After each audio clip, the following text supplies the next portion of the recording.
Hello, boys and girls, and welcome to reading class for this week. I hope you all have had a wonderful weekend. I'm ready to get things started, so let's kick off today talking about figurative language.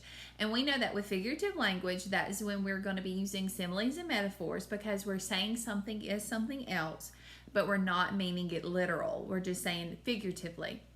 So we've been using these this year, and we're going to talk about similes and metaphors today. And so remember, what a simile is when we compare two things and we use like or as, okay?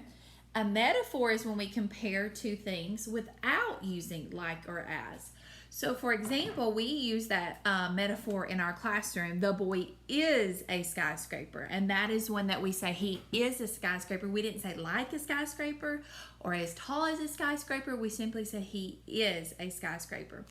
Another thing that we had said that we could say for a simile would be saying he is like a skyscraper, or he is as tall as a skyscraper.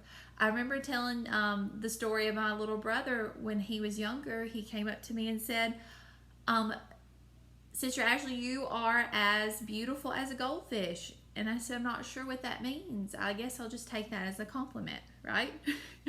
So today, let's try to make one for a strawberry cake, okay? So if I have a strawberry cake and I wanted to make a simile for this, I would say, it tastes like heaven, okay? The strawberry cake tastes like heaven. If I wanted to make a metaphor for this, I would say the strawberry cake is heaven, okay? Another one I could say, the little boy is as loud as a stomping elephant. Not mentioning any names, but it's going down in another room. But if I wanted to say a metaphor for this, I would say the little boy is a stomping elephant going through the house. Never. That would never happen at this house, right? So I've got some cards that we're going to practice, and we've got to decide if it's a simile or if it's a metaphor. And they're dealing with the Olympics, okay? And I hope I get some of these names right because some of the athletes, I didn't recognize their name, okay? So here is the card. If you want to pause it, you can see it and read through it. It says, Dear Emma, I have spent hours in the pool complex watching the divers. The Chinese team is very strong this year. Wu Mingzi spun like a top before landing in the water with a little splash. Wow, I have so much to tell you about. From Kindle. Okay, so we were listening for a simile or metaphor, and the one thing that I did notice in this passage was like a. So I saw that, and I'm going to highlight that. You can see that's what I chose to highlight because we are used to practicing with highlighters in our classroom. And so it said that she spun like a top before landing in the water. So I know that this would be a simile. So for this card, I would write, I know that this phrase is a simile because it compares, first it compares a girl to a top and uses like a, the phrase like a, and we know that insinuates a simile. So like a.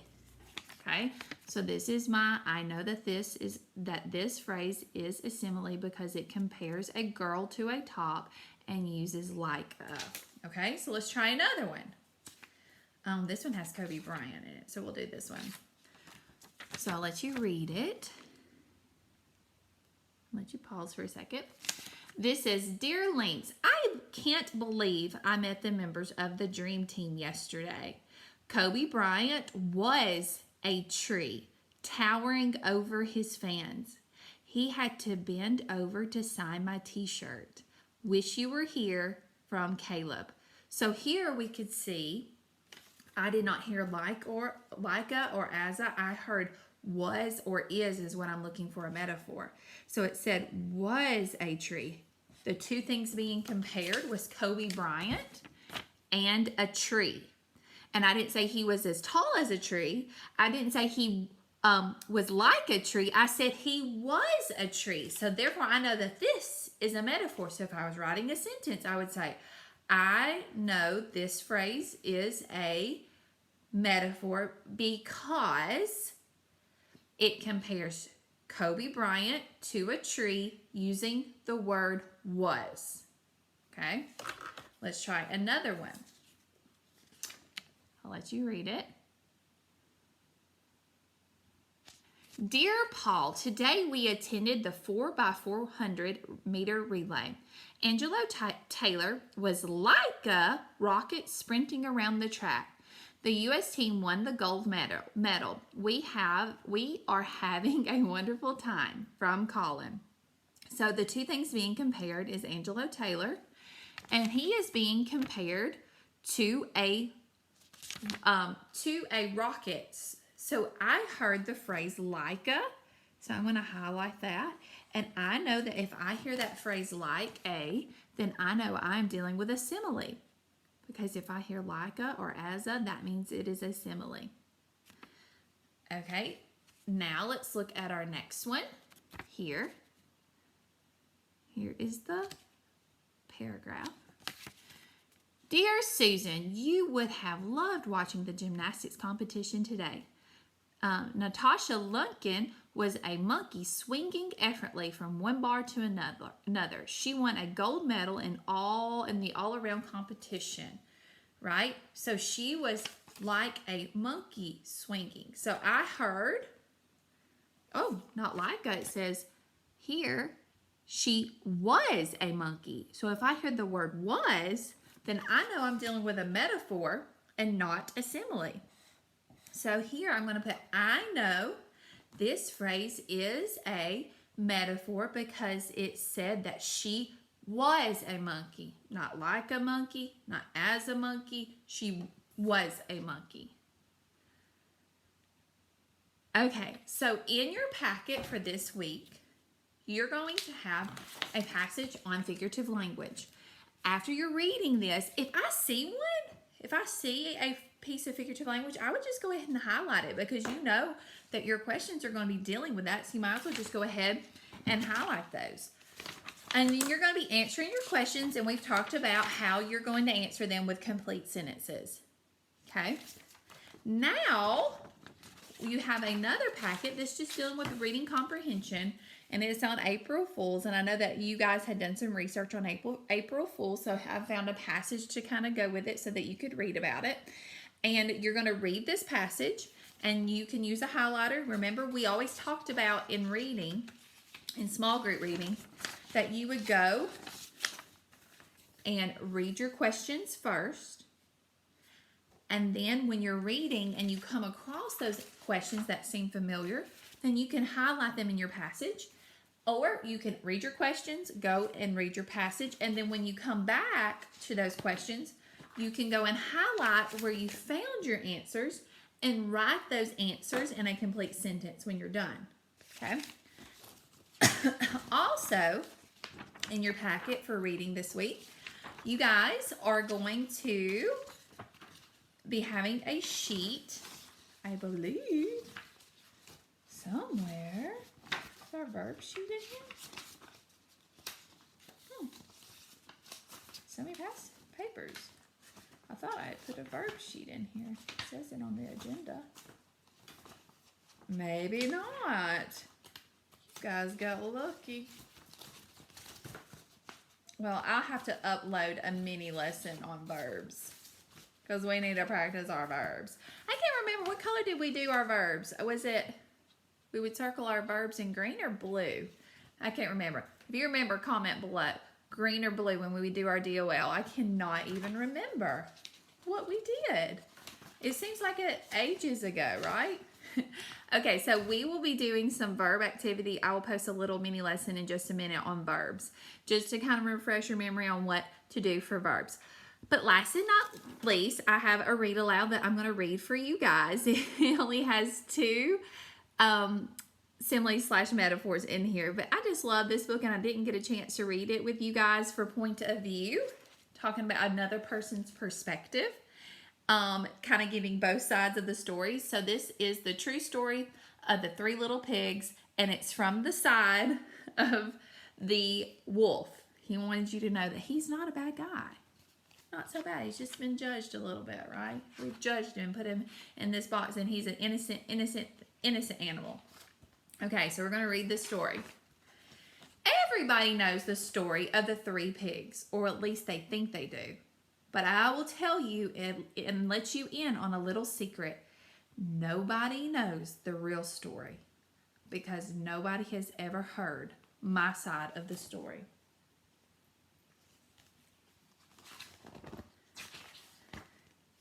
I'm the wolf, Alexander T. Wolf. You can call me Al. I don't know how this whole big bad wolf thing got started, but it's all wrong. Maybe it's because of our diet. Hey, it's not my fault wolves eat cute little animals like bunnies and sheep and pig. That's the way we are. If a cheeseburger were cute, folks would probably think you were a big bad wolf too. There's the cheeseburger. I love the pictures in this book. And you can call him Al. But like I was saying, this whole big bad wolf thing is all wrong. The real story is about a sneeze and a cup of sugar. This is the real story. I bet you didn't know that.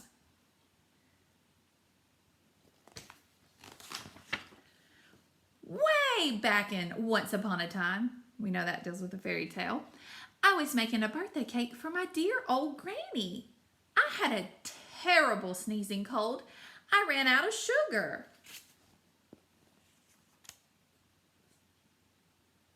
He had a cold and he ran out of sugar, and we got the little picture of his granny. So I walked down the street to ask my neighbor for a cup of sugar. Now, this neighbor was a pig. He wasn't too bright either. He had built his house out of straw. Can you believe it? I mean, who in their right mind would build their house out of straw?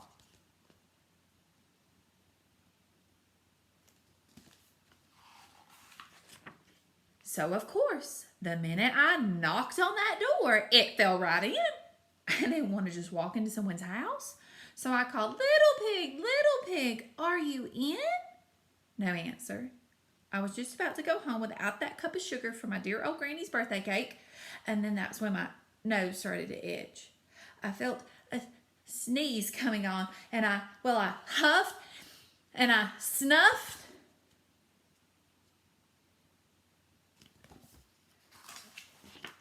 And I sneezed a great sneeze.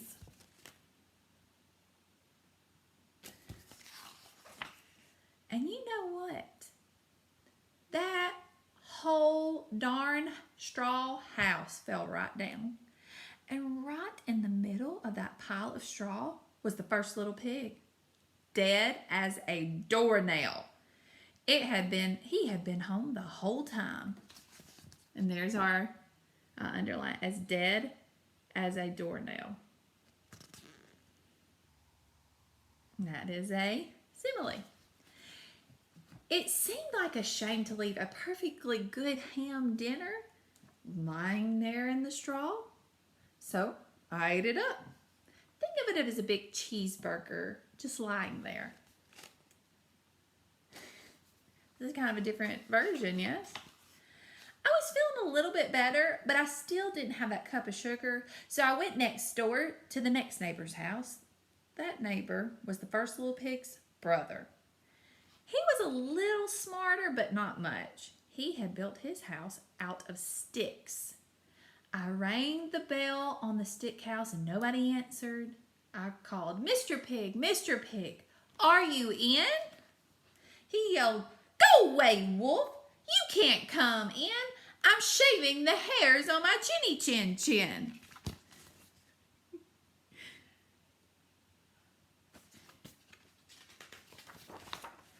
I just grabbed the doorknob when I felt another sneeze coming on.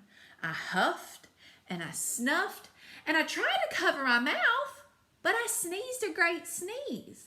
And you're not going to believe it, but this guy's house fell down just like his brother's.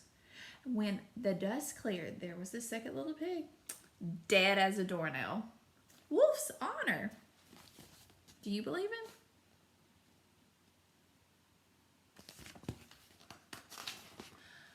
Now you know food will spoil if you just leave it out in the open. So I did the only thing that there was to do.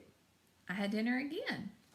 I had to eat that before it spoiled. Think of it as like a second helping. I was getting awfully full, but my cold was feeling just a little bit better. And I still didn't have that cup of sugar for my dear old granny's birthday cake, so I went to the next house. This guy was the first and second pig's brother. He must have been the brains of the family. He had built his house out of bricks. I knocked on the brick house, no answer. I called, Mr. Pig, are you in? And you know what that rude little porker said to me? Get out of here, Wolf. Don't bother me again. That was a little bit rude. Do you believe him? Talk about impolite. He probably had a whole sack full of sugar and he wouldn't give me even one little cup for my dear old sweet granny's birthday cake. What a pig. I was just about to go home and maybe make that nice birthday card instead of a cake when I felt a cold coming on. I huffed and I snuffed and I sneezed once again. Then that third little pig yelled, and your old granny can sit on a pin. Nobody talks about my grandma. Nobody.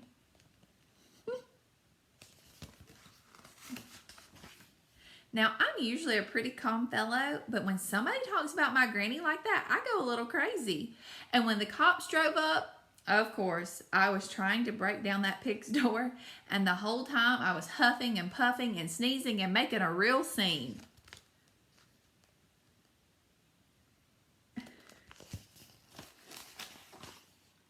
The rest, they say, is history.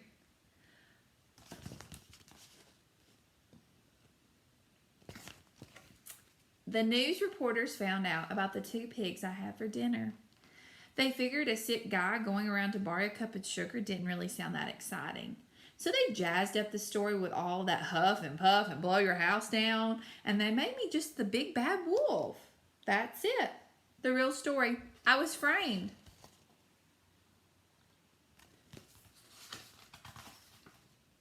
But maybe could you just loan me a cup of sugar? So this is just a read aloud. It had 2 similes in it, but really it just kind of gave you a different perspective, a different author's point of view. I hope you all have a wonderful, wonderful week, and make sure you work hard on this packet. Make sure that you're using your highlighters and you're using those skills that we learned at the back table this year to be the best readers that we possibly can. I will see you soon. Bye.